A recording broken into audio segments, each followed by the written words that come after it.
right, good morning everyone. Doing a quick test here, make sure that we're all good. Looks like we are, got lots of thumbs up. All right, good morning. My name is Kate and welcome to our Sunday morning class with Guy Finley. Hello to our in-person audience. Hello to our online audience, wherever you are, and whatever time you're tuning in. We're glad that you joined us today. If this is your first time, the format for today is that in just a moment, Guy will come on to give an hour-long talk, and then we'll take a short 5-minute break. We'll come back for part 2 of class, which is an open Q&A dialogue discussion with everyone here and everyone online, and I'll tell you more about how you can participate in that later on. If you are in the room and you have a cell phone, if you could just check really quick to make sure that it's off. And what else do I have? I think that's it. So we can go ahead and get started with class, and I'm going to read the title and the topic and the key lesson for today's talk. The topic today is how to knock at the door of the indwelling divine. Here's the key lesson. Never forget that no real spiritual effort is ever in vain, even when you're given to see some low estate into which you have fallen. In turn, always remember, the ocean into which all rivers eventually empty themselves is always at their lowest point, and that this lowly place is, in fact, the origin and source of their waters.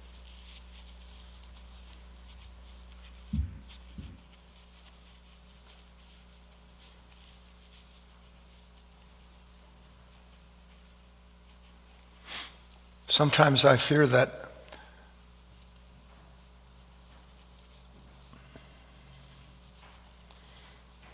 the words are lost on you.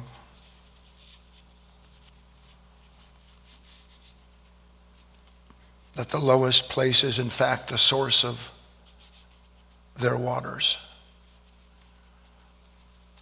The last thing that we want to know, let alone to be, is in the lowest place. We just discount it. I have no interest in being in the lowest place. Even though every true teacher that ever walked the planet, all they talk to you about is that one's salvation is in their humility, not in their pride and not in the things they've acquired. And yet that's the world we live in, where we worship the treasures that we make for ourselves and ignore entirely the possibility inherent in the emptiness of the treasures that we've acquired. And I'm not talking about physical things. I'm talking about the treasure of what you and I have put together and call ourselves by our name, and how we seek to all the time get it confirmed by others, chasing around, trying to create conditions under which we can be seen as we've imagined we need to be seen, so that we can continue living a life that in the end, literally in the end and throughout its passage, is without meaning. I've been speaking, I spoke on Wednesday. No, I spoke on Saturday. Was yesterday Saturday? Yeah. Yesterday I spoke about what it means to be yourself. And I'm going to continue the material today and then kind of cap it off a little bit on Wednesday. Just to briefly cover it for those of you that weren't in attendance, the idea behind it was that there is no one on this planet like you, which we not only love to hear, but spend all of our time trying to prove. But what makes you like everyone else is that you never stop trying to prove that there's no one like you. And that all of your life and its powers, its energies are squandered in the pursuit of trying to possess at last, as Narcissus did looking in the river, in the pond, try to possess at last myself as I imagine myself to be. And I went on to say that your life as that individual has its own teachings, if you didn't hear the talk. Meaning that no one can receive in any given moment what you alone have been given to receive because of what you alone have been made into by that which created you. Something I'll speak of in depth later, that there is this crowning moment that is often found at the lowest point of one's life, and it surely doesn't feel like a crowning moment, does it? So I want to examine this with you because the last thing that I spoke of was that all of these life lessons themselves, individual as they are, nevertheless belong to what I call a celestial curriculum, something that came to me 1,000 years ago, that we live in a, as Mr. Howard would have said, school is not a race to win, but a school for our higher education. And that we're not aware that we are all the time being invited to participate in another order of life by which we can see the lessons that we don't want are the ones that we need the most. Because it is the ones we need the most that show us where it is that we have been the most arrogant all of our life, pushing everything away that doesn't correspond with our perfected image of ourselves. So that sets the stage for our talk. Ready? Talk's over. You know the old wisdom, I assume, look before you leap. How about count to 10 before you speak? Yes or no? Even the idea of, in quotes, spiritually, remembering yourself. By the way, remember is R-E-M-E-R-B-E-R, to bring the parts of yourself together. That's what it is to remember yourself. And what's behind this idea of look before you leave, count to 10 before you speak, remember? What's the overriding idea in that? If you've ever thought about it, in essence, it connects with quite a few old spiritual teachings, which aren't old at all. They're renewed every day in the man or woman who receives the lessons that prove them as being eternal. Basically, before you start scattering yourself, gather yourself. Am I not scattering myself when I leap before I look? And then is not my life spent trying to recollect Humpty Dumpty back together again from his great fall?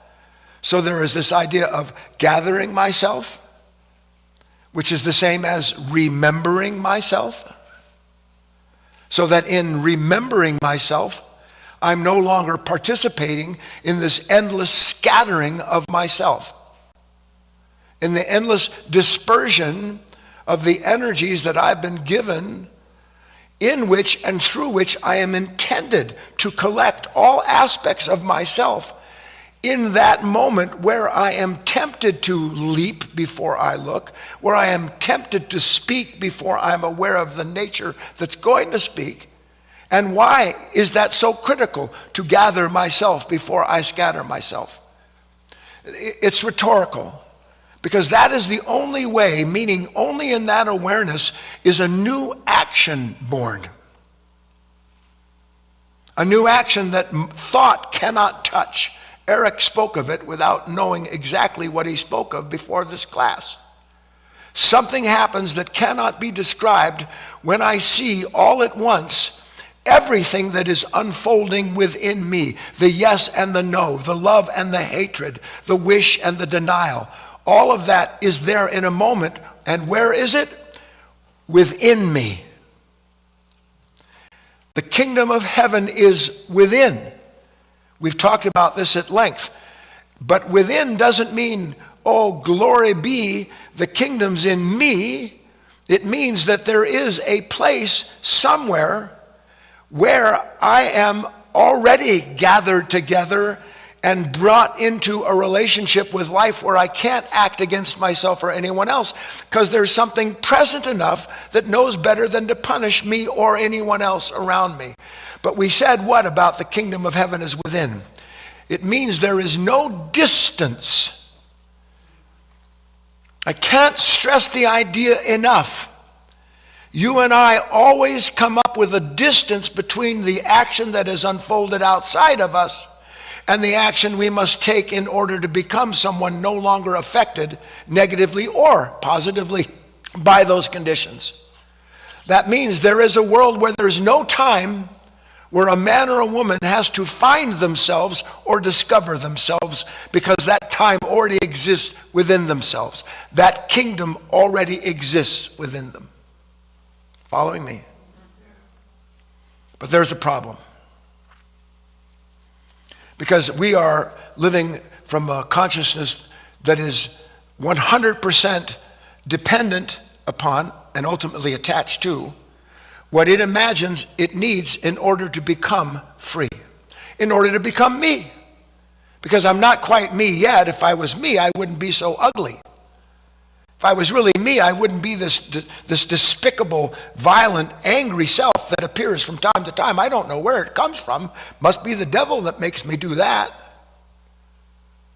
But instead, we begin to recognize that it isn't a question of becoming. Please let it fall on you somewhere. It isn't a question of becoming. It's a question of entering. That changes the whole paradigm if you understand it. Because all I know is becoming. I don't want this, I want that. I want this, I don't want that. Ever vacillating between the opposites of yes and no, and hoping that I'm going to escape myself through one of them, when neither exist without the other, and all belong to a level of consciousness that is asleep to itself in its unending dream of finally freeing itself from the experience of itself. Everything good? Yes. So what's the problem? Why is there a school at all? Why are there these teachings? Why is it that I'm drawn to what I call seeds of fire? I hear something, oh, yeah. I don't know exactly what that means, but I am drawn to it, like a moth to a flame, which in scale is a certain representation of the eventual phoenix. When we reach the lowest place because all of our ideas and images about ourselves have been evaporated, something new comes out of that. So what's the problem? We don't really know what within is. When you think within, that's not within. The kingdom of heaven is within. I have this lovely feeling. No time, no distance. That's not within. That's without. That's me identified with a certain sensation of a pleasurable order produced by me thinking that I know what the kingdom of heaven is within me. I'm just having a little trouble getting my foot in the door. So we don't have a sense, not just of what the word within means, because this is really what we're going to study today, but that this withinness isn't just the ground of an inner kingdom, but it is a kingdom within which we are at all times and never are without it, meaning never outside of it, and yet always suffering the slings and arrows of outrageous fortune when we seek the treasure outside of ourselves as we do, believing that if we can add it to ourselves, then the kingdom within us is finally going to be without conflict, free. Following me? So there's no direct way to speak of these things. It's only taken me 45 years of talking 3 to 4 times a week to finally recognize nothing I say is going to change a human being, but what I say may help someone understand the need for change and where to look for it. And that changes the paradigm across the board. Because the fact of the matter is, there's no way to speak of these things. Yesterday I mentioned you can't make a river go faster.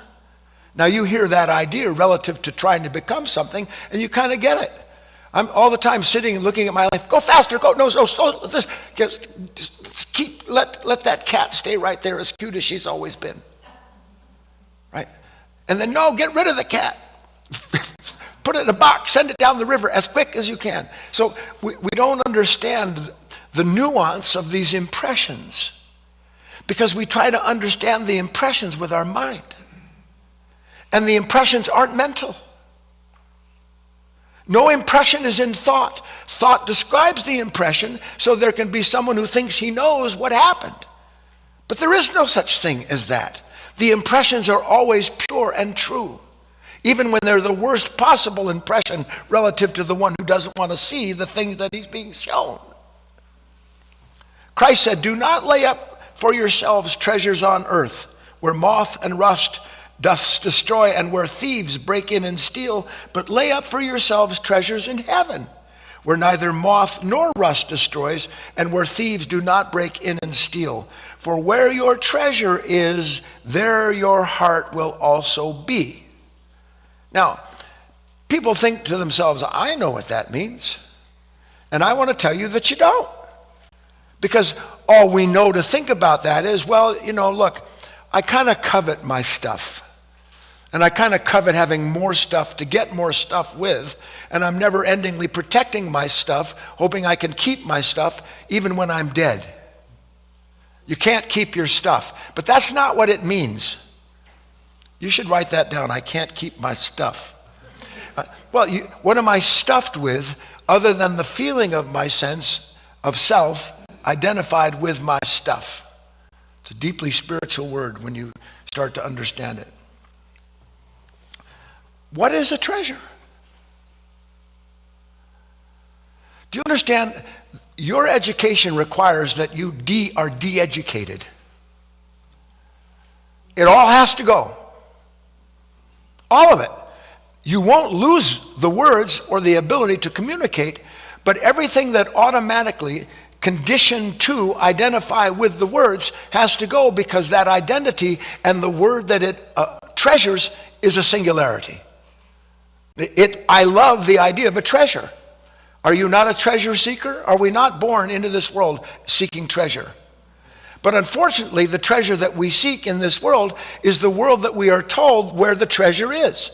And we're told the treasure exists outside of us by getting all of these things and having people admire and worship you because you've acquired so much treasure. But by the grace of God, there comes a point in time where a person realizes that they're basically an insane emperor sitting on a stack of ruins and ruling over a kingdom that has no authority to give them any peace of mind at all. And how do I put that together? That I've invested my whole life in putting this kingdom together, made in the image of what I thought a treasure was, only to realize that the I that was accumulating all that had no idea what a treasure was at all. And now I have to deal with that. I have to deal with the fact that there is no treasure in you liking me. I have to deal with the fact that there's no treasure in having people think that I'm someone special. Because my whole life has been predicated on acquiring treasures that when I stand in the gleam and glow of those golden orbs, that suddenly I look pretty darn good to everybody else. But it all rusts, doesn't it? And it's stolen. And it's not just stolen by time. When you die, you don't have it. And the you that imagined it isn't there. So where is this treasure if it's not outside of us? We hinted at it, didn't we? If it's not outside of me, it has to be somewhere. Where does it have to be? It has to be within. And it also has to be something that I don't acquire. I don't know who I am without protecting or trying to acquire what needs to be protected. That's such a funny thing if you can hear it. I spend my life trying to acquire what needs to be protected. So that I can live in fear my whole life. But I don't see that.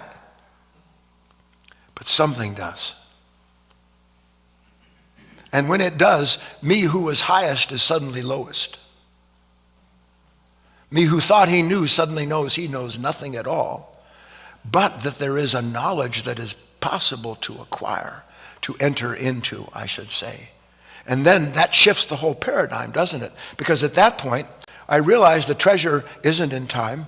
Doesn't matter how much I struggle to protect it. But the treasure that is to be sought within me in the moment and nowhere else under no circumstances. Which means, as we've often spoke about, put it together, nothing to do, only something to see. Transition. Nice deep breath. Ready? Because we're talking about this kingdom within. We're talking about where is this within and how do I get the door to open. I don't have time to read the entire piece, but for those of you that are interested, you can search these fragments I'll read from Rumi. One went to the door of the beloved. Guess who one is? Moi. One went to the door of the beloved and knocked. A voice asked, "Who's there?" And he answered, "It is I." The voice said, "There's no room here for me and thee." The door was shut. After a year of solitude and deprivation, meaning after a year of introspection and recognizing the arrogance of "it is I," wrong I, the man returned to the door of the beloved. He knocked. A voice said from within, "Who's there?" And the man said, "It is thou." And the door opened to him. Now, it goes on, but I have to get to the end of it so I can put all this together as best I can. Not together intellectually. He goes on to talk about there are different kinds of lessons. There are lessons in the world, and then there are lessons in another kind of world. And he says, there is another kind of tablet, meaning where lessons. There's another kind of tablet, one that's already completed and preserved inside of you, not one that I'm always writing on. Do you understand the difference? Are you not always writing on the tablet of your triumphs and disappointments, the path to escape the pain? There's another kind of tablet, one already completed and preserved inside you. I love this. A spring overflowing its spring box, a freshness in the center of the chest. This other intelligence doesn't turn yellow or stagnate. It's fluid and it doesn't move from outside to inside through conduits of plumbing, learning. The second knowing is a fountainhead from within you moving out. This describes completely a vision that I had back when I was 18 years old. I mean, it's the perfect description of something that never stops flowing out of itself into itself, so that it is totally contained within itself, ever refreshing itself, and yet unchanged in all of its movement. It's a perfect description of this kingdom within us that you and I are intended to be able to find where? Where? And how? I'm giving you verbal and physical clues so you can feel really smart. Where is it? How? Good job. What does it mean to knock in the right way and at what door? Sweet God, don't let yourself get old and out of energy and unable to recognize how much you have squandered your life knocking at the door of what you believe will free you from the conflict of the one who never stops looking for treasure in this world. My identity. That's what treasure represents in this world. The whole pursuit of treasure has nothing to do with treasure. There is the love of, and there are certain things. For instance, there's a certain feeling looking at a gem or feeling a piece of silver or gold. There is something tangible in that. But it isn't identity making. It's actually the recognition of something pure, transformative, and transmitting in you. What does it mean to knock in the right way and at what door? You've all, over the years, what does it mean to practice the presence? Isn't that what we're talking about? What is true meditation? What does it mean to remember yourself? And now to the next transition. Why am I bugged at all about this? I remember my aunt got really upset with me when I was like 6 years old at a dinner table, a fancy place, and they were talking about all their treasures, basically. And you don't see it, but when somebody talks about their treasure, they're always holding it up right behind them like a feather in their cap. It's just like that. You watch when people drop names and talk about themselves and where all that stuff, right behind them is standing mammon, is standing something that is actually talking for them. They think they're talking. They're not talking. It's a relationship between the image and the self that derives a notion of itself. Why am I bothered at all by asking these questions? Now I'm asking you, why do I want to know whether or not there is actually a kingdom within? Why do I want to know what it means to practice the presence?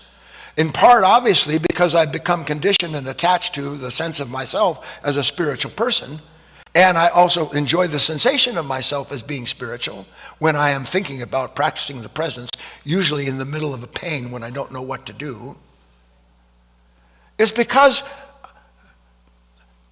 and I can't rot this in myself, I must have a change in my being. I can't be who I've been. I spent my life, as did the prodigal son, investing himself outside of himself, squandering, dispersing his energies. And at whatever age it is that a person starts to recognize that futility, God willing, it's earlier than later. If you do your work, it will be earlier than later, though you do not understand what that means right now.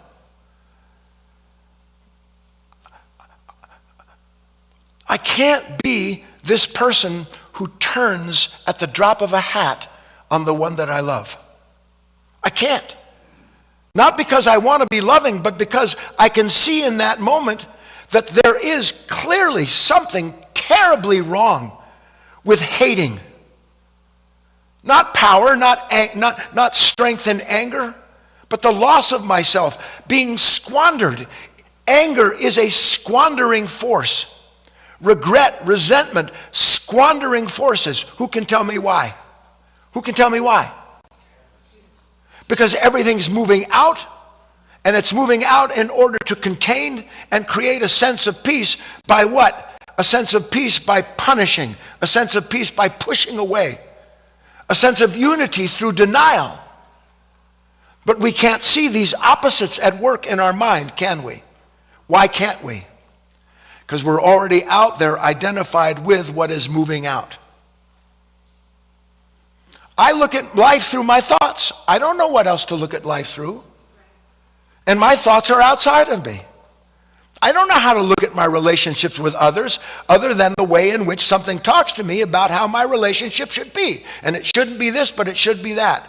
And so all of my life is vested in this outside conversation. Something that just goes on and rattles on and rattles on and always has judgment in it or superlatives for me when I surpass the self that would judge itself ordinarily. See it, please? So begins with this wish to be. Oh, and where is this being that I wish? Is it out there? Is it in time? Where is this being that I know needs to come to the forefront? So the first becomes last. Where is that being? How much time does it take? Boy, you are one smart group, I'll tell you what.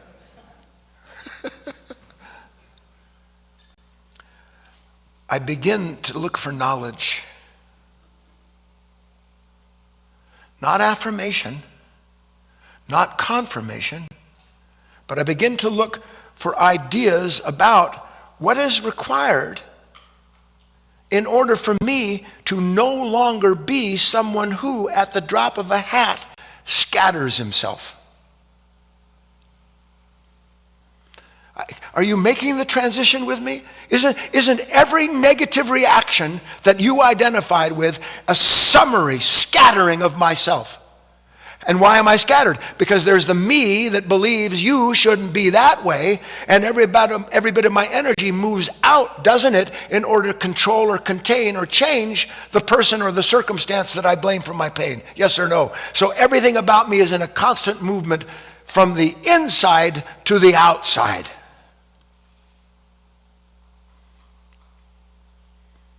And what hope is there there? What hope is there there? What hope? Is there hope there? And by the way, what are my hopes in when I move from the inside to the outside? What are my hopes in? Things seen. In time. The me that will one day be the way I meant to be. You know something? You have no idea.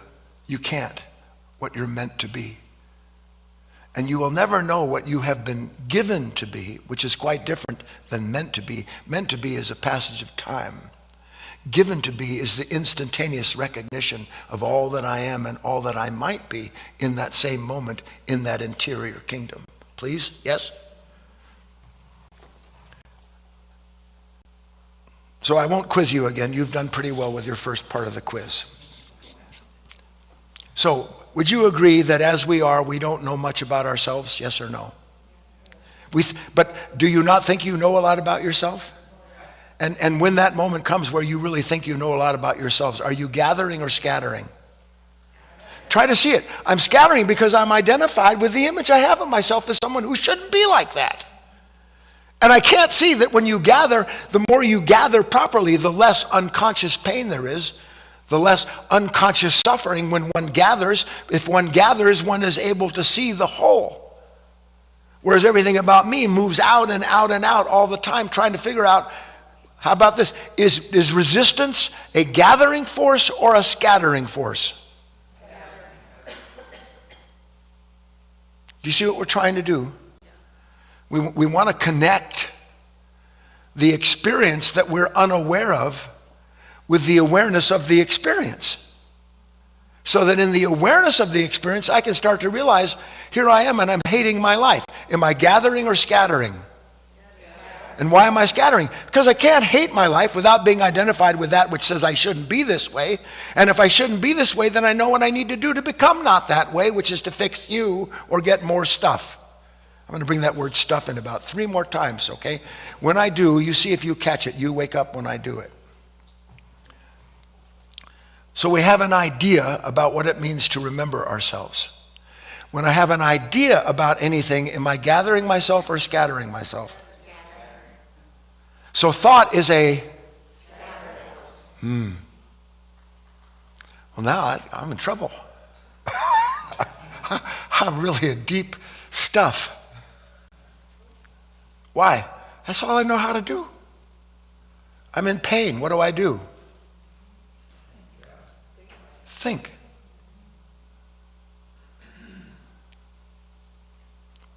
We have these ideas about what it means to remember ourselves, and the very idea of remembering ourselves, which is synonymous with gathering ourselves, the very idea of it scatters us. Yes? Transition. We can't remember ourselves by identifying with any one of the moving parts of ourselves. We can't remember, because when I'm identified with my reaction, an emotional reaction, let's say, am I gathering myself or am I flying out with that reaction to blame what it does and to then know what to do to fix it? So that's a moving part of myself, isn't it? My reaction. Are my thoughts not moving parts of myself? Can I remember myself using thought? Can I remember myself in any way whatsoever through this surge of sensation, the heat of the body when it's angry? Can I remember myself in that? So that none of the moving parts can do anything that I'm identified with, as they tell me if I identify with them, I will gather myself and then have a solution to my pain. Yes, please? And not only that, what direction are these parts of me moving? But try to see the contradiction, and I try all the time to get you to see this stuff. There's this loop. I believe that by scattering myself, I'll finally gather myself. Isn't that what I'm doing when I'm thinking about what's wrong with you? I'm trying to get it all put together because then everything will be gathered together in me and I'll be good as gold. But I'm not good as gold. I'm lead that believes it's gold because it can think itself into a melting pot, which it does to itself, and then it comes out a different shape, a different form momentarily and believes it's done something when it's done nothing at all. Has it? So none of them, this is key, don't I use words, I go too quick. No moving part can be instrumental in remembering myself. Now I'm in worse trouble than I was before. All I know is moving parts. Yes or no? I'm a basket of moving parts. When you remember yourself, this old teacher, he said this, when you remember yourself, which self do you remember?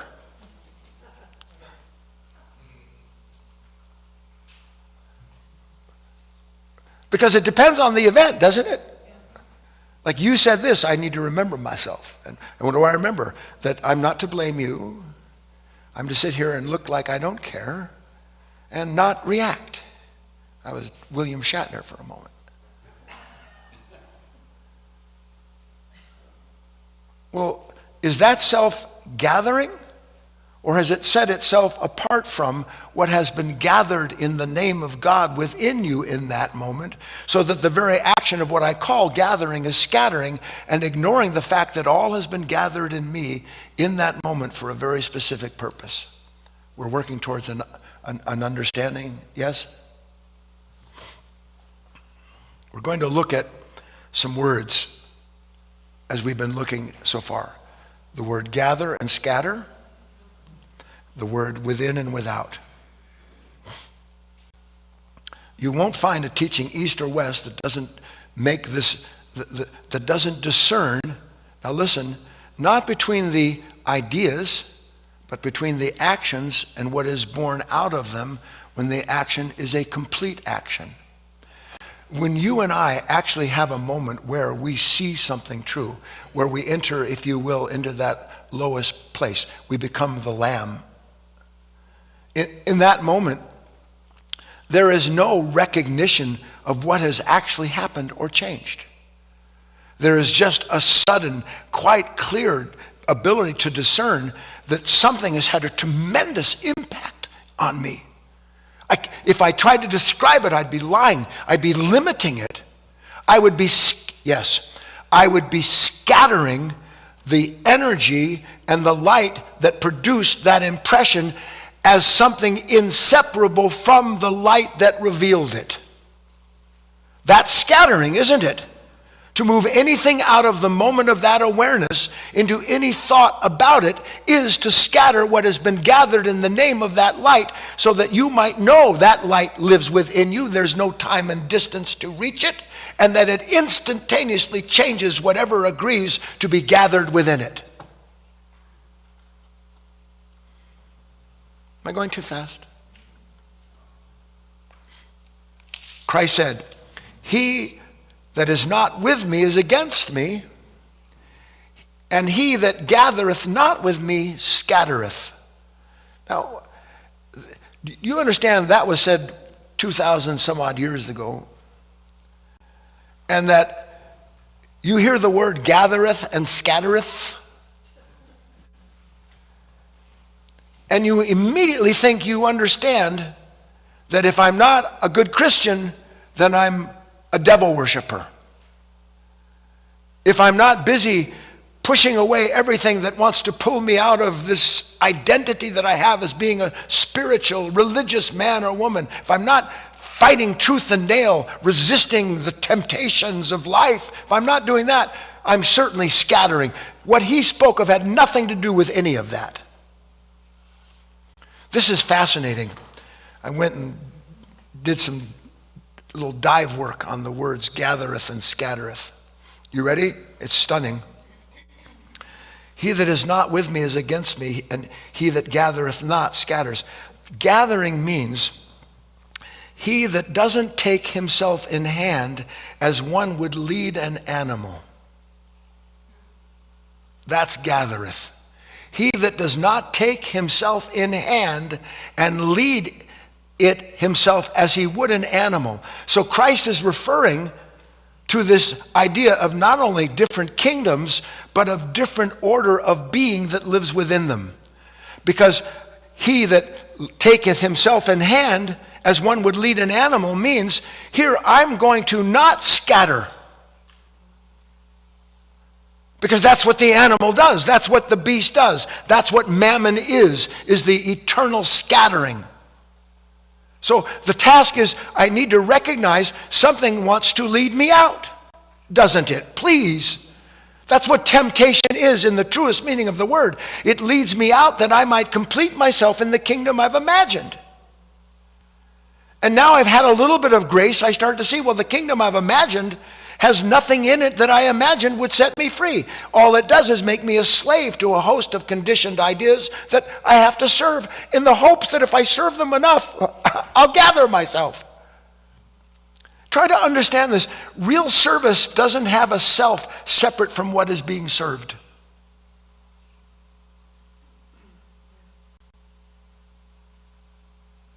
Does not the Son serve the vine?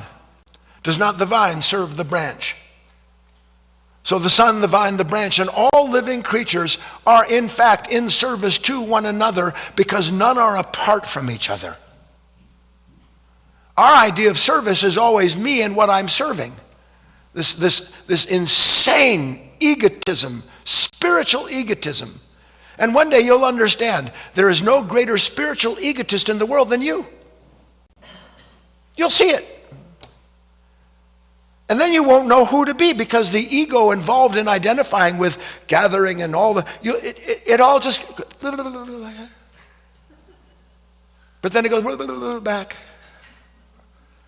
Because that's what stuff does in the opposites. And we don't see it because we're just always moving wherever it says it will take us to put us back in peace. And it can't. He that doesn't take himself in hand and lead, I'm going to explain this.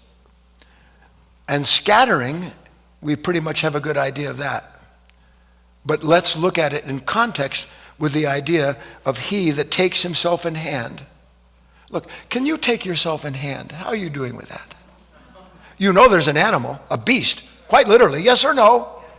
Sorry, all of those of you gathering me for the first time, that's a fact.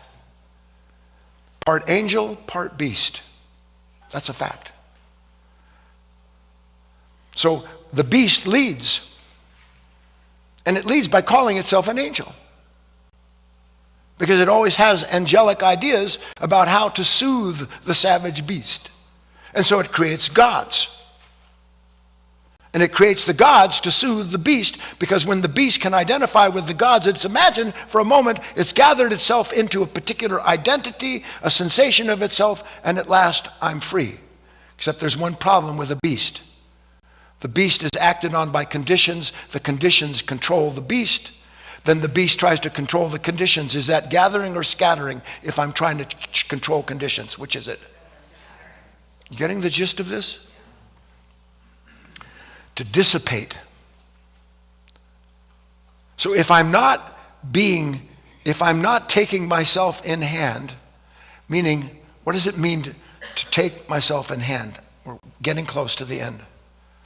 Not of our lives, just of this talk. What does it mean to take myself in hand as one would lead an animal? What is that?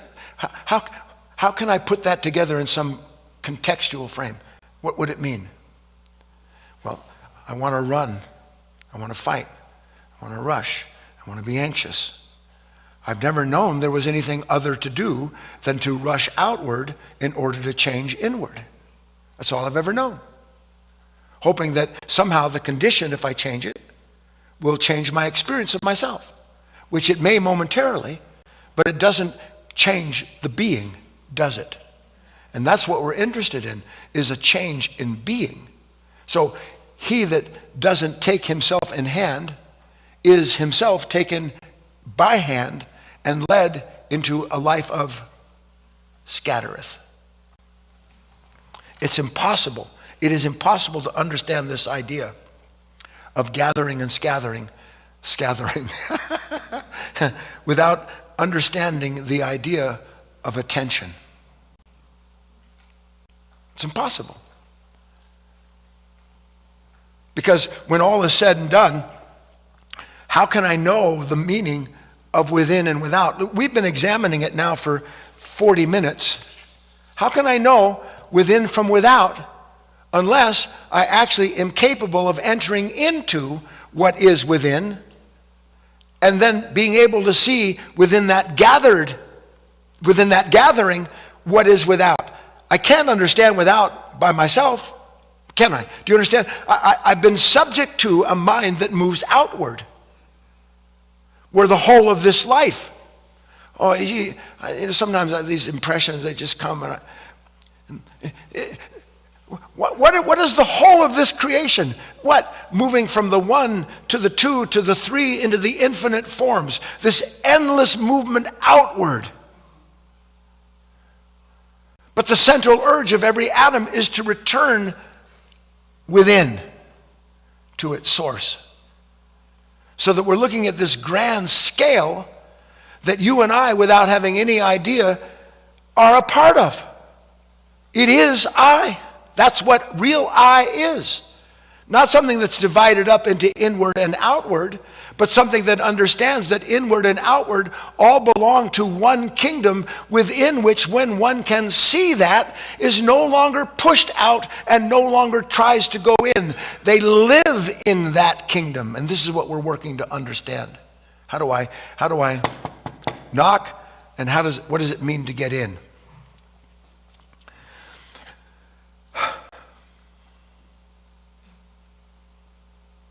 I think I'll pause.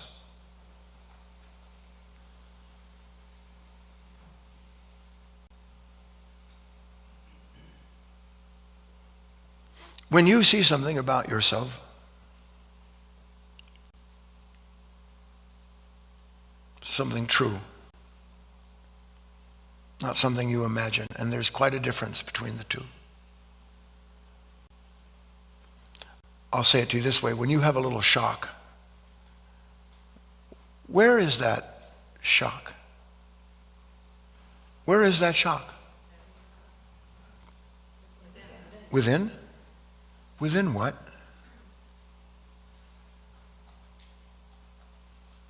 I have a shock. I see something. Where do I see it? In awareness.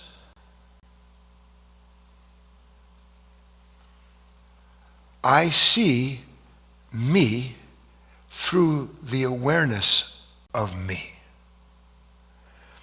I don't see that I am blind to me when I am aware of something moving me outward in order to define me.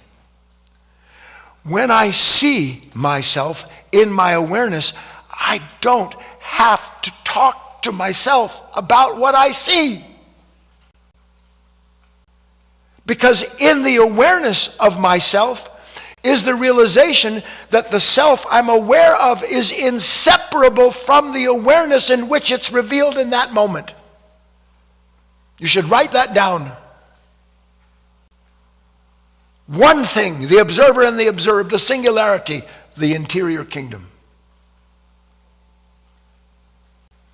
But when I have a shock or I become aware of something, my impatience, my greed, my ambition, my fears, my anxiety. You can go on for decades, and you're not talking about yourself. That's another thing. When you judge yourself, are you gathering or scattering? Scattering. Out loud. Scattering. But I judge myself to gather myself, don't I? Isn't that what judging is? I'm other than you. I am gathered here in the name of God. I am the one and only Oz. More like the one and only Odd. In another order of awareness. That's where, in quotes, the kingdom of heaven is, and the door that you knock at is to enter into the awareness that has no time and no distance that you must travel in order to enter into it. Mindfulness, if you want to use that word. Versus the idea of what? Caught up in the world of thought, moving outward. Comparing this moment and myself to the dream I have of how I should be or how things should go. Is comparison gathering or scattering? But isn't that what the mind always does all the time? God, I'm like the worst human being that ever lived. By the way, you have to hear that about 1 billion times before you stop bragging.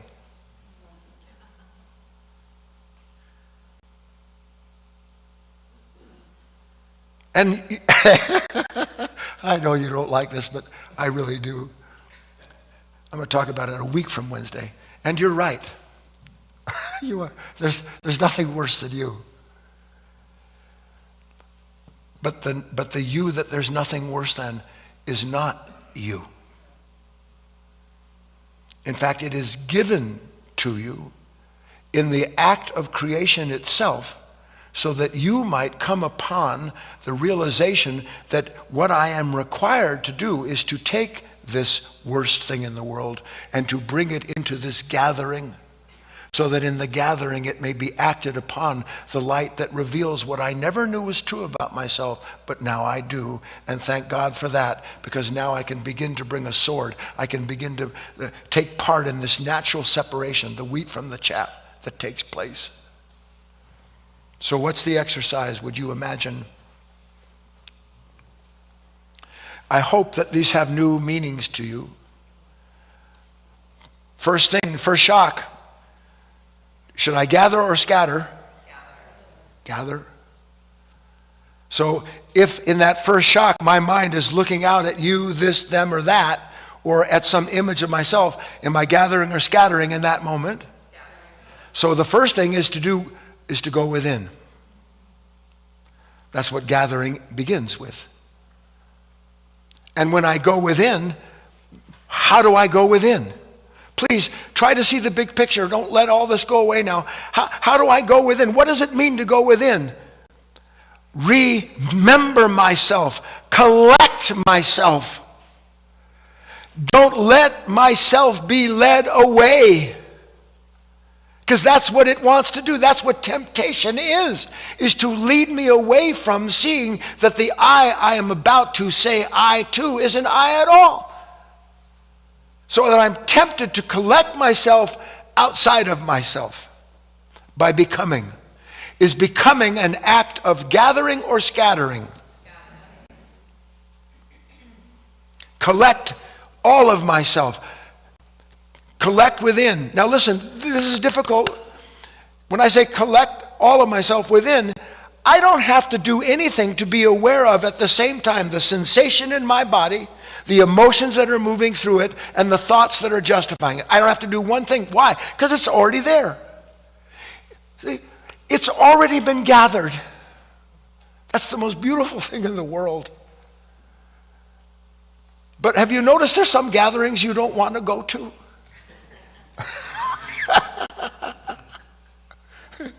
That's where the love of God, the love of truth, faith in the truest meaning of the words comes in. Because there are a lot of gatherings that I would have rather much never been invited to, let alone having to go sit there with that gathering. Because what am I gathering? Listen, but here's the rub, here's the trick. Because when there's gatherings that I don't want to be in, it means that there's still something outside of the gathering, doesn't there? There's something that is judging what has been gathered by God. Gathered by what is active and timeless, moving into what is in time and passive. And in that gathering of all the infinite forces, all of the wisdom, all of the intelligence coming together, that's why I said you have your own life lessons. Because when all of that comes in and touches whatever are these conditional characters and qualities inherent in our essence, they're going to respond. And the lesson isn't in trying to control the response, because that's what we think we have to do, isn't it? I need to control the response of this gathering. No, you need to allow the gathering to play itself out so that you can understand there was never you apart from what has been gathered. And then you can see the gathering change into another gathering. And then you're in that light. You're in that another order of awareness that allows everything to take place. The last thing I have to say is this about collect yourself. You have to be vigilant in your collection. Now, vigilant to most of us means I must be strong. Isn't that what you think? I have to bear what I have to bear. That's what we think vigilance is, to gird oneself. All of these words have been lost, ruined by intermediaries who want you to believe that they alone can sell you the armor, the icons, the things that you need in order to gather yourself. You don't need anything outside of yourself to gather yourself. It's already taking place. You're just not there. Vigilance means the work to be accountable. Vigilance means to be responsible to the moment that has come to you for the purpose it has come and gathered you into it. In the New Testament, Christ said to his disciples, could you not watch with me 1 hour? Could you not, could you not be vigilant for 1 hour? Could you not attend to your responsibility for 1 hour? Also, blessed is he that watcheth and keepeth his garments. Blessed is he that understands his responsibility in the moment that never stops appearing within this awareness, where the gathering never stops occurring for the sake of showing you that all that is gathered is given to you, not to take something from you the way we imagine when what? When that isn't what I want to see, so I'm going to get busy and gather another life from myself.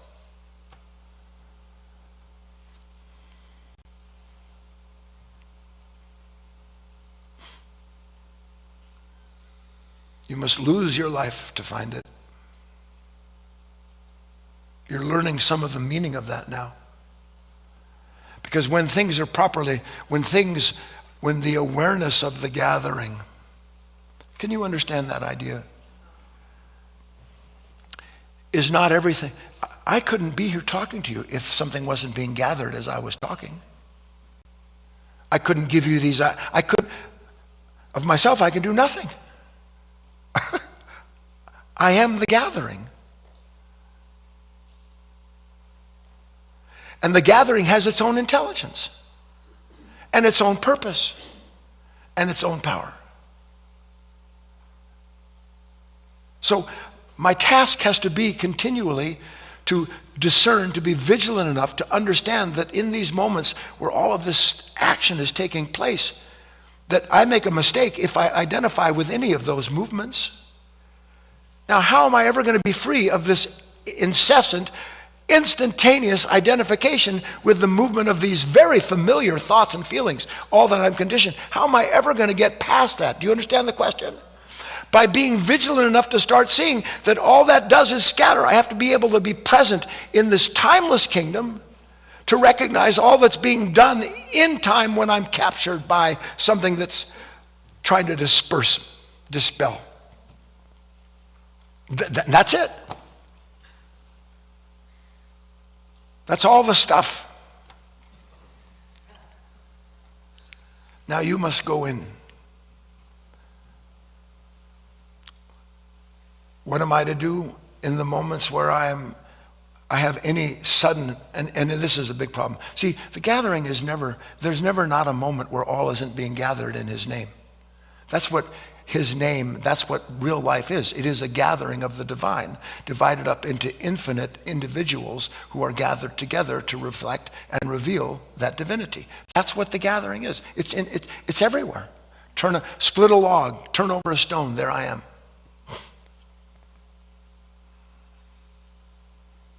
So do the best you can. If nothing else, see that you can't help but move outward. That's part of the gathering, isn't it? Do you understand? If I'm just that which is moving out and I have no awareness of my hatred of myself, of how I wish things were different, of what a terrible, if I had no awareness of that, there's just scattering. But if I have any awareness of it all and I can be slightly aware of it, then in that moment is gathered together some light that reveals to me not just what I'm being given to do and be, but my complicity with it. And then I want to pay more attention. I will want to be vigilant in every moment so that I can watch and pray, so that I can keepeth my garments, my spiritual body. Let's take a break. We'll come back and have our dialogue.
All right, everyone, welcome back for our Q&A discussion with Guy. This is a part 2 of our class.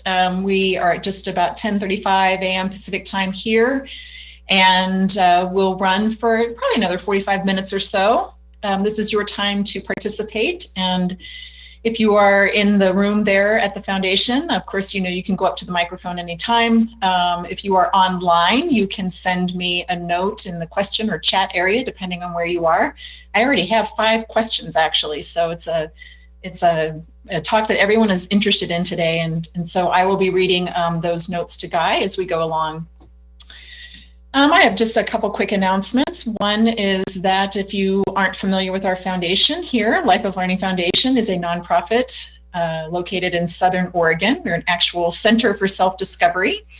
You can come and visit us anytime. We are open for these classes on Sundays and Wednesdays. And we also have a couple of special other events during the year. And we have one coming up here this coming Saturday. We're going to have what we call our Saturday work party. And it's a great time for the locals here. We all come out and work around the grounds here. We have about 13 acres that we need to keep cleaned up, and just things that need to be done in the buildings and such. So we come out on Saturday morning and work for a couple of hours, and then we have a nice homemade lunch made by our volunteers at 12:30 p.m. Pacific, and then at 1:30 we follow it with just an informal discussion with Guy. And that's an open discussion, and we live stream it as well. So you are welcome to join us if you're able to do that. And you can go to guyfinley.org/workparty. And that will tell you more about our work party. And keep an eye on that page too if you're not able to come this weekend. We do these several times a year, and we'll put more dates in there as we decide on when those dates will be. So guyfinley.org/workparty will tell you more about that. And again, if you're not able to be here, then you can certainly join in for the free live stream, which will be on Facebook and YouTube. And again, that's at 1:30 p.m. Pacific on Saturday. And if you are on our email list, you'll get reminders per the usual. And then also just a quick note that I started to mention that we are a nonprofit organization, and if you are able to support us in the work that we do, we certainly appreciate all donations of any amount. And you can go to guyfinley.org/donate in order to make a donation on our website. If you're on YouTube, we just started adding a donate button on the stream there as well, which you should see on the page. If you're on a computer, you'll see it below the chat area, just a blue donate button. Or if you're on a phone, you should see it there just below the video live stream. So again, we appreciate your support. All of the funds go right back into the work that we're doing here to get these ideas out into the world. And donations are tax deductible in the US. Let's go ahead and get started with our discussion with Guy. So we'll bring him back on and see what he's up to. I'll tell you what I'm up to. Guy, are you ready? I'll tell you what I'm up to. Okay. If I was a designer of clothes and I designed that top that you have on, I would have called it Endless Night Sky.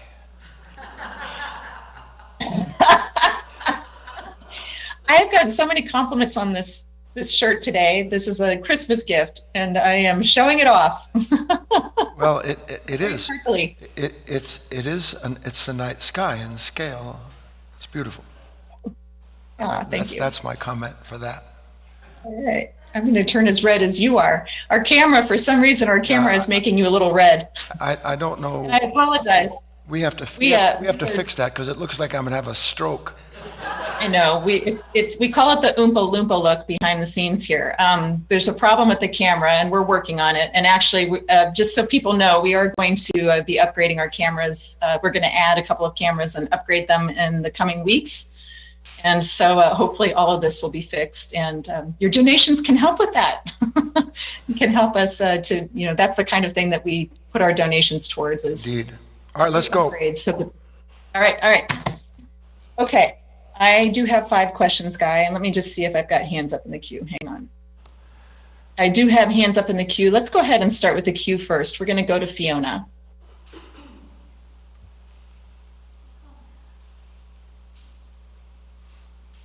Hello, Kate. Hello, Guy. Hi, Fiona.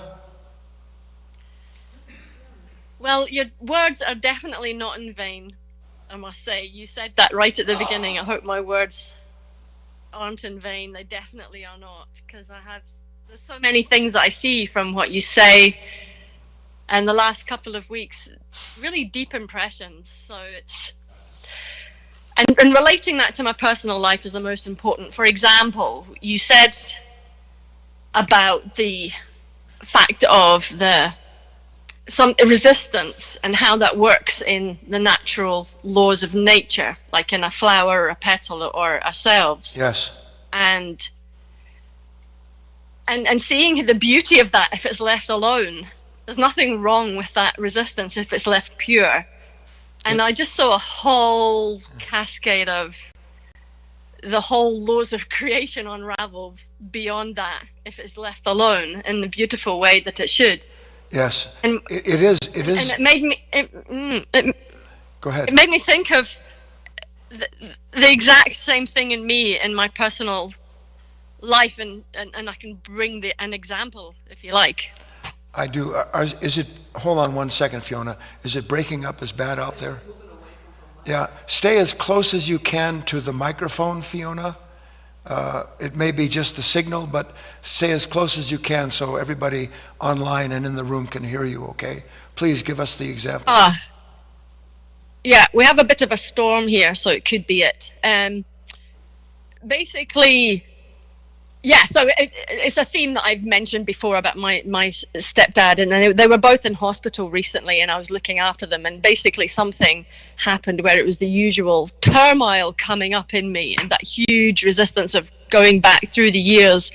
I know it's beyond my life. It's from millennia. It's a force coming through me, and I could really see, I could really feel it, and I was rendered totally helpless and totally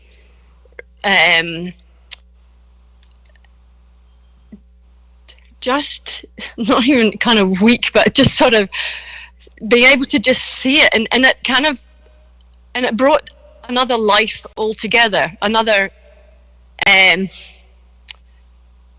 possibility altogether. Yes. Of a whole different world. Yes, precisely.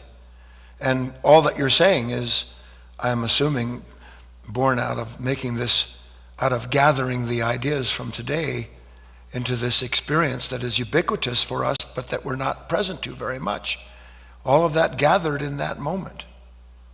And in that gathering, there was something that could be seen and understood far beyond any outward movement or thought, any reactions to it, and it has its own change. It has its own unique ability to produce the change in the consciousness that has that awareness.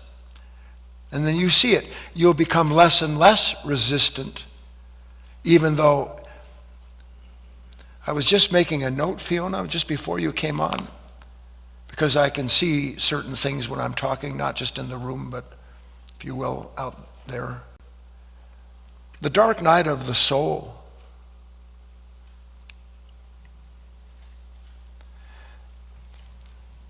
It isn't called that because there's some inescapable suffering in it. The dark night of the soul is because of the sudden advent of a light that has never been present enough before to show us our nature. You can't have a totally dark night without a perfect light. You can't have a totally dark night without a perfect light. It's just not present to us in that moment. But when you understand that they always appear together, then you realize it is there.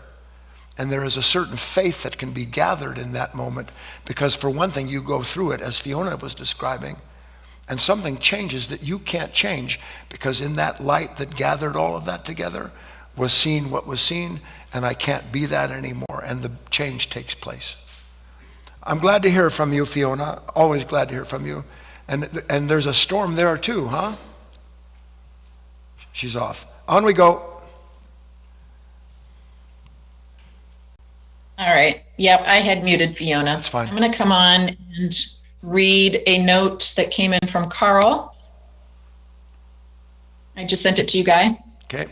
Carl says, I overcomplicate everything within this work and then judge myself when I don't live up to the spiritual image I have of myself.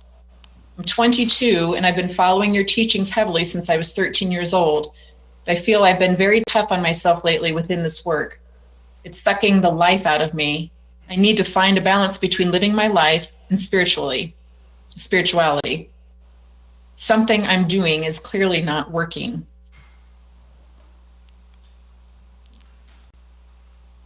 Hi, Carl.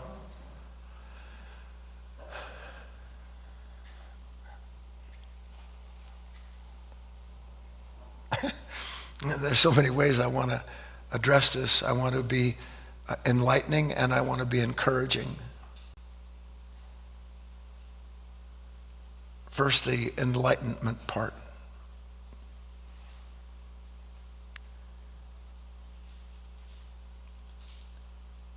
The beast is the judge. And there is no other judge besides the beast. The beast being a divided mind. The beast being a mind that creates an image to identify with and then hates anything that challenges that identity. That's the beast. There is no other beast. And that beast doesn't exist apart from the imagination that powers it.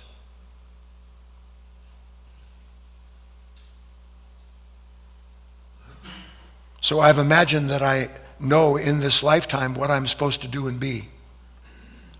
All of us do.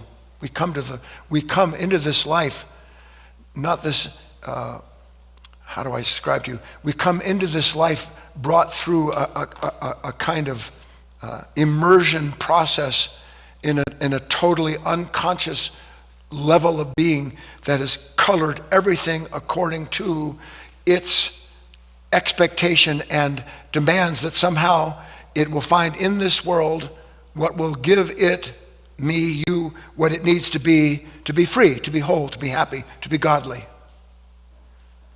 And then I start realizing, geez, I can't live up to this at all. I mean, I'm supposed to be someone who can just, just get through it. Float like a butterfly, sting like a bee. That's me. And then I start to realize, I'm getting more punches than I'm giving them. I'm getting stung left and right. No, that doesn't fit. And then I'll find ways to blame and hate myself or others in order to make that paradigm fit the belief that has created it. And then one day, Carl, and 22, good for you. No, I mean it. Like yourself, I was lucky. At a very early age, nothing made sense to me at all. Why? What the heck is all this? Why is there so much pain? There's pain everywhere. Why? And then you start to struggle with wanting to understand, and then you come up with answers that don't gather but actually separate you from the understanding that if you were participating in your life without trying to become something, you would see what you are in that moment, and then you would know why that struggle and that fight goes on, because that's all that consciousness can do. Everybody, Carl, you're not alone. I'm looking at people that are at least 180 years old in this room, at least that they look that way. I mean, everybody is struggling to try to make who they are fit the life they have. And when they can't make it fit the life they have, they imagine another kind of life with another kind of teaching. They go somewhere else, they do something else, and all they do is make this great circle in a consciousness that can only recreate the experience of itself. And that's what you're running into, Carl. You're starting to see the futility of suffering over trying to change yourself, and you don't know what to do other than to struggle over changing yourself. And the more you see the futility of it, the more you will be gathered into the awareness of the futility that of yourself you can do anything at all. In my weakness is thy strength made perfect. All of that starts to ring like a golden bell, because at last you're in the place where it's sounding itself out within you in the moment. So that's the enlightenment. The encouragement is this: stop it. Stop it. Just stop it. Catch yourself bemoaning yourself, feeling sorry for yourself, and instead of being scattered by this judgment of yourself, gather yourself into that consciousness that will reveal, I couldn't be judging myself if I hadn't imagined myself to be other than I am to begin with. Then it'll stop by itself as you live in that gathering. On we go, Kate.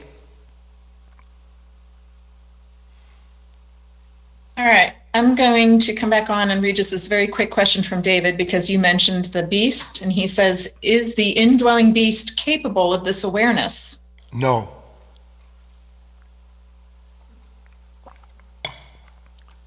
What else do you want from me, Kate? No, it's not. End of story. The beast is what we would call a simple consciousness. Its consciousness only exists because of the awareness of something other than itself. That's the beast consciousness. Separation is the beast consciousness. On we go, Katie. Great, let's go to Joan. Unmuting you, Joan.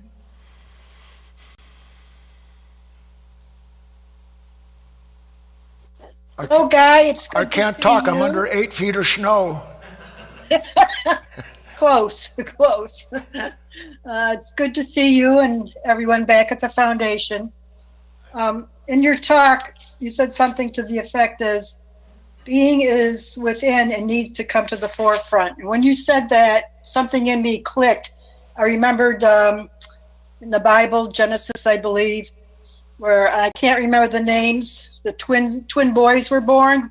The one that came out first, and the second one came out with holding the foot of the first one.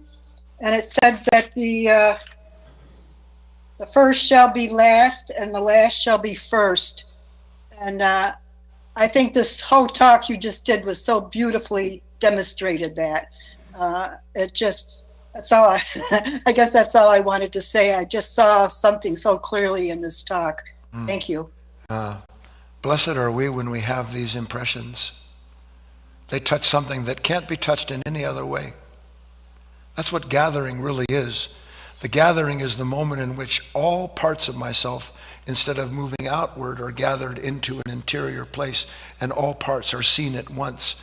And that which sees all parts at once is all parts at once, and only knows itself that way. Over to you, Kate. All right, coming on to read a question that came in from Serena.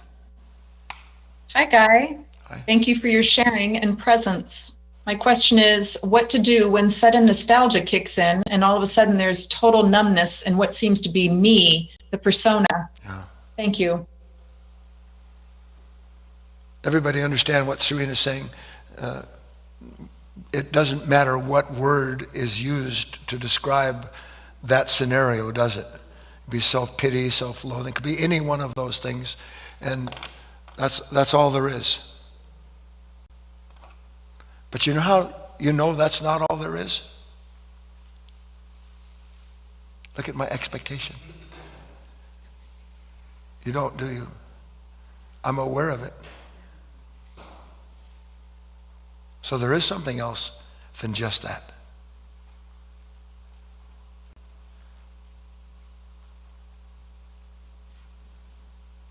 Serena, try to tune in Gosh, I don't know I don't think it's going to be Wednesday.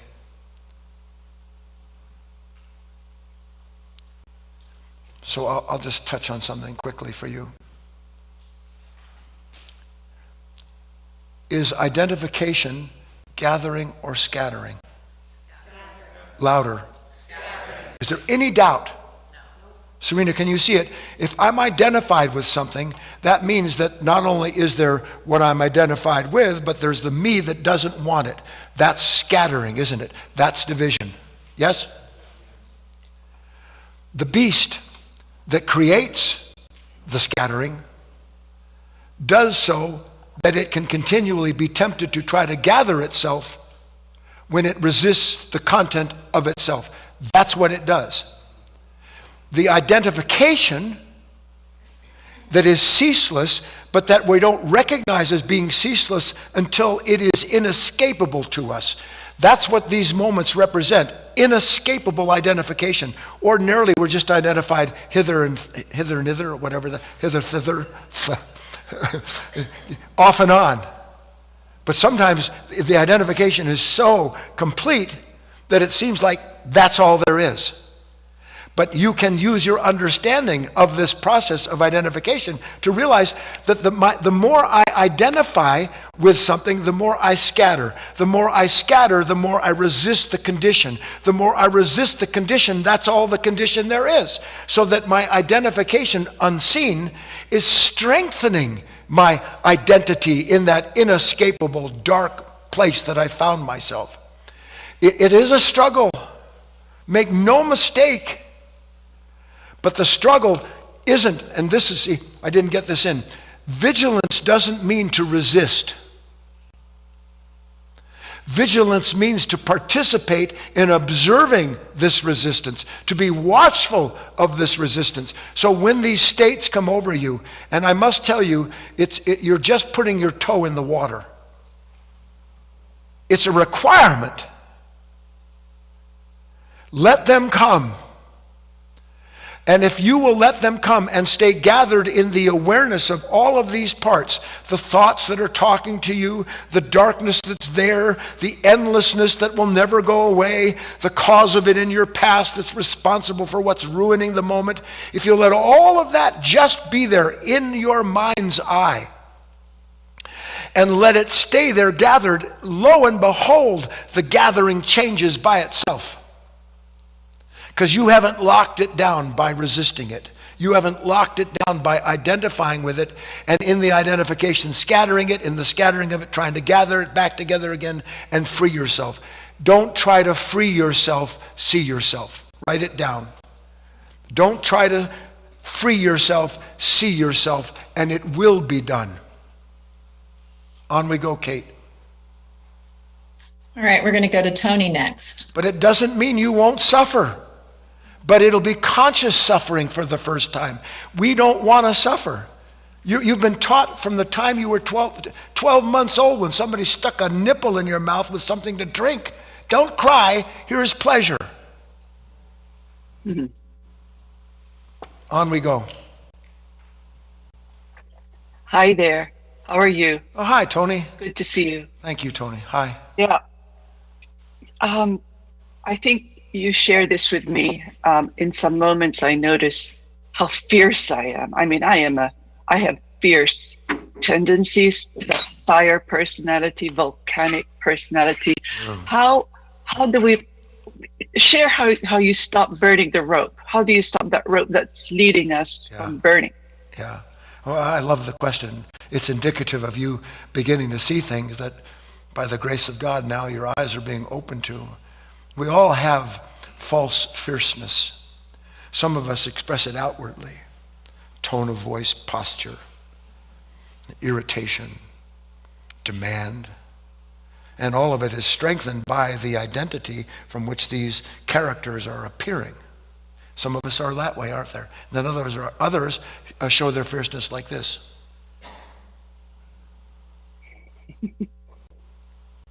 Why is this happening? What am I going to do about this? Both, are they gathering or scattering? Both are scattering. So one day, and you've already had some indication of this, one day you will recognize as that fierce character appears that it's fierce because it's afraid. But we never connect that. I'm aggressive and attack because I feel I have to defend myself. So I've been attacked. And when you see that nothing attacks or defends in this gathering, but all works together for a greater good, then you're present to a new possibility. And then it isn't that you can stop. Look, ask Chris if she can stop being fierce. Can you? No, she's going, no, I can't. But she sees some of it now. That's what the softness of the heart is. It is the light in that gathering that softens all of these characters and qualities, each and every one believing themselves to be something individual and godlike onto their own, into another kind of an amalgamation where one recognizes, as you will, you know what? I'm in pain. I wouldn't be fierce with this person unless I wasn't trying to push an agenda or to change them in some way or to change my experience of it. And look at the contradiction. I'm fierce with an experience I don't want to change the experience I don't want. You can't change an experience you don't want by fighting with it. There's the beast. So that's it, Tony. You're in a good spot. I'm glad to hear from you. I'm even more glad to hear the revelations. It's a movement. The gathering, stay in it, watch, and you will become the leader of that beast instead of letting the beast lead you. On we go, Kate. All right, we have Jane's hand up in the queue, but I have a question that I'm going to read first from Mary. I actually have a couple other questions, but probably we'll do this one from Mary and then Jane and then move on to the group, in the in-person group. Want to do that? Sure. Whatever you say. Okay, Mary says, this feeling of scattering seems it comes up especially during moments that are harmonious. As an example that comes to mind is a quote, "It is at your highest moments that evil comes for you," as if a lower consciousness wants to sabotage a wholesome inner state. When this happens, energy is needed to let go of this scatterness and be collected by being in our hearts and in awareness rather than in our minds. How do we make this less often, less frequent? Otherwise, it's like a constant inner conflict going on. Did you post that question, Kate? Because there it is. Thank you. The feeling of scattering seems it comes up especially during moments that are harmonious. See, the supposition starts in the wrong place. If things are harmonious, I'm gathered together in the name of my family. Not a problem. Harmonious, my pizza's hot and they delivered it on time. Harmonious.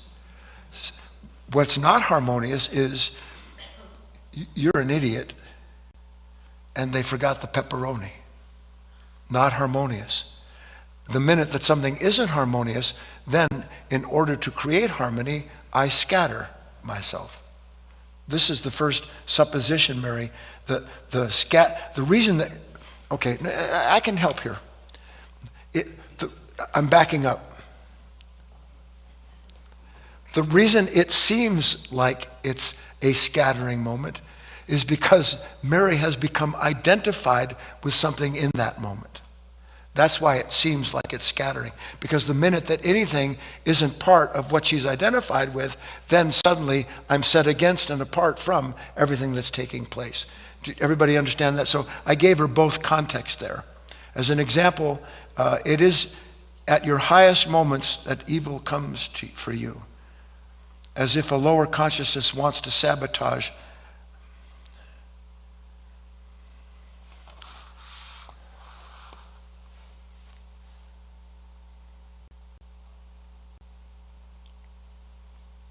Can I stand in the light and be overtaken by a shadow? Do you understand the question? Here I am, and I've had an epiphany. Now, the epiphany may be, and we can agree on this, there's some epiphanies that you go, yeah, yeah, that's it. Thank God, it's all starting. If you ever hear these words in your head, take your head off your shoulders. It's all coming together for me now. And you just got hooked. When something comes together, there's no self apart from the gathering. And if there is a time when I'm actually in this light, and some of it can be this, because yes or no, sometimes in this gathering, there's just, as Serena, I think, was saying, there's just this darkness. I can't see anything because I don't know who to be other than full of despair over what I'm seeing about myself. I don't know who else to be. But I can, in that moment, as I described and narrate to you, I can recognize, I've been at this gathering before, and I've spent myself trying to distract myself, eating something, doing anything I can in order to escape the gathering. Now, at some point, I realize that trying to escape the moment is scattering. Trying to escape any experience is scattering the treasure of that moment. Trying to escape any experience is scattering the treasure in that moment. Do you understand that, given what we talked about? Now, that's a truth. Can I live that truth? Well, not that good. But I can understand that truth, and then I can see in those moments once more with even greater clarity, here I am, as Mary's describing, trying to figure out, why is it that suddenly this evil has come to me? What did Forrest Gump say on the bus? He said, stupid is as stupid does. Remember that? Did any of you understand that? I don't think so. Evil is as evil does. Evil is as evil does. Don't confuse the revelation of the beast for you being the beast revealed. Because you're not. And that's the trick, is to be identified with this evil that has come after this insight. If you've had a real gathering, if you've seen something true, then anything that comes along, you should be able to see with greater clarity, that isn't I. I hope that answers that. That's about the best I can do. This last part, she says, otherwise it's like a constant inner conflict going on. Let's rephrase that. She says, otherwise it's like a constant inner conflict going on. No, it's not like a constant inner conflict going on. There is a constant inner conflict in a divided mind, and it hides the conflict of itself by scattering itself into what it will become in order to gather itself into the image it holds of itself as being special. Okay, Kate. One or two more, then we'll close it. Now let's go to Jane, and then we can turn it over to you guys in the room. So here's Jane. Hello, Guy. Hi, Jane. Hello, everybody. I'm confused more than usual. And I have this question. Fire away. Okay. You said you see yourself through the awareness of yourself. And my question came, what self am I seeing when I'm seeing myself? And an answer came, maybe myself is actually the awareness.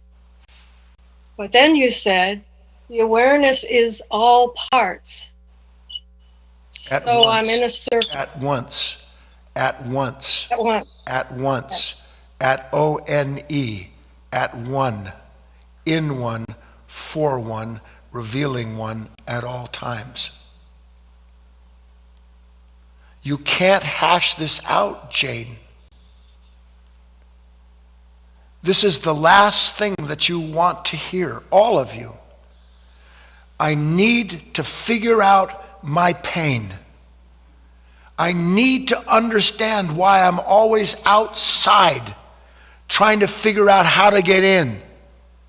I need to coalesce these parts and characters into an upstanding, outstanding, everlasting piece. I must be involved. It is you being involved that is the scattering. That's what you have to see. On we go, Kate, or off we go? All right. Is there anyone in the room who'd like to speak? We have someone. Oh, another question. All right. Here comes Douglas.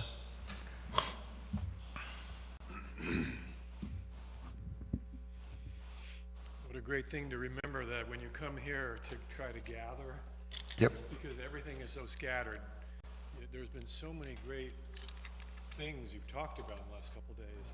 I mean, this is why there's a school, isn't there? Yeah. This is why I pick up a book, and this is why I do all those things, is because I have this innate need to gather.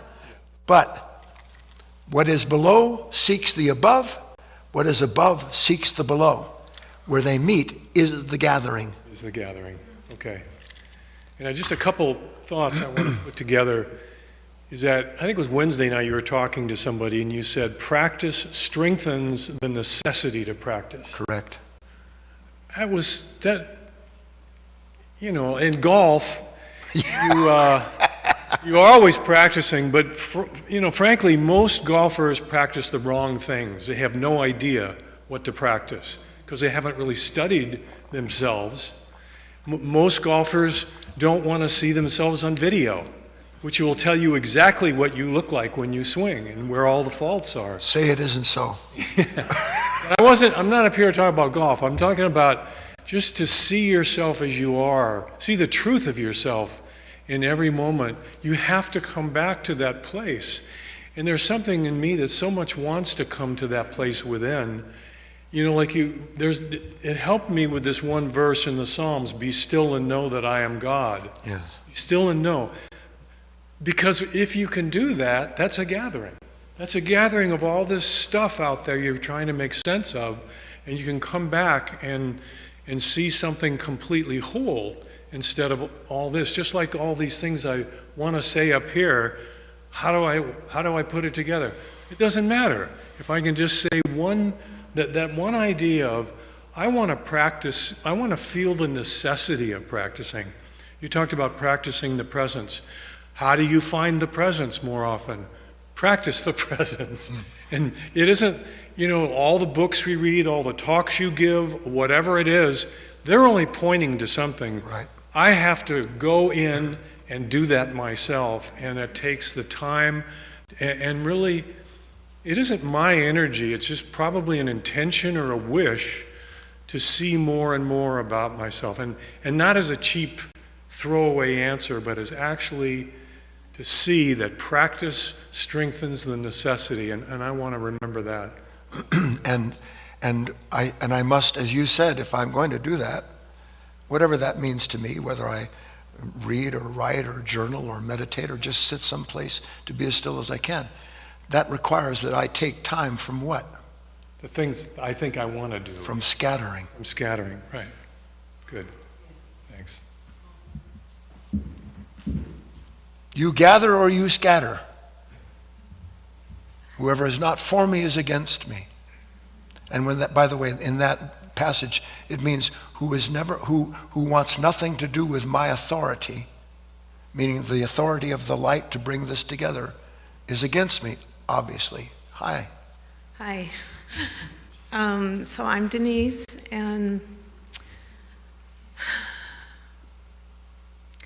over all the years that we've been together, I've heard a million words to describe attention and the relationship we're working at within.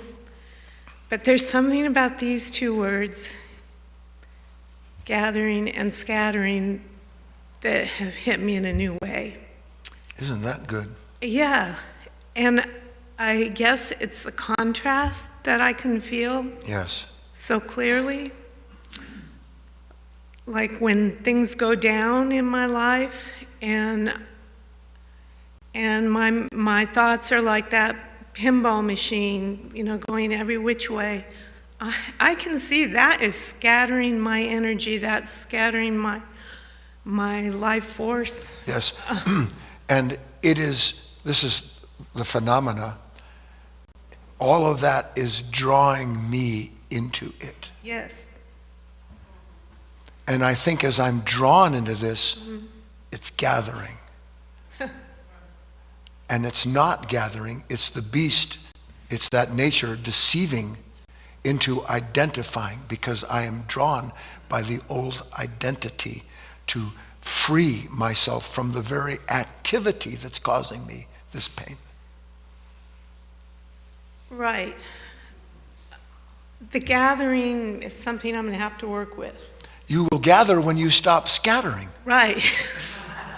So what do I have to work with? Well, when you were talking about the Bible verse, what was it about the turn you? Listen to me. Let's get rid of the verses. Well. No. I know you want to make a connection. Hear me. Yeah. When I actually see myself scattering, Mm-hmm. and I stop it as best I can, Mm-hmm. I'm going to suffer the scatterer. And that's what I've avoided my whole life. I've avoided seeing that I am complicit in the conflict that I blame on everything around me. Mm-hmm. That's what I do. That's what that beast does. It's turning it around. Exactly. Okay, that was what I was trying to remember. Exactly. Thank you. Yeah.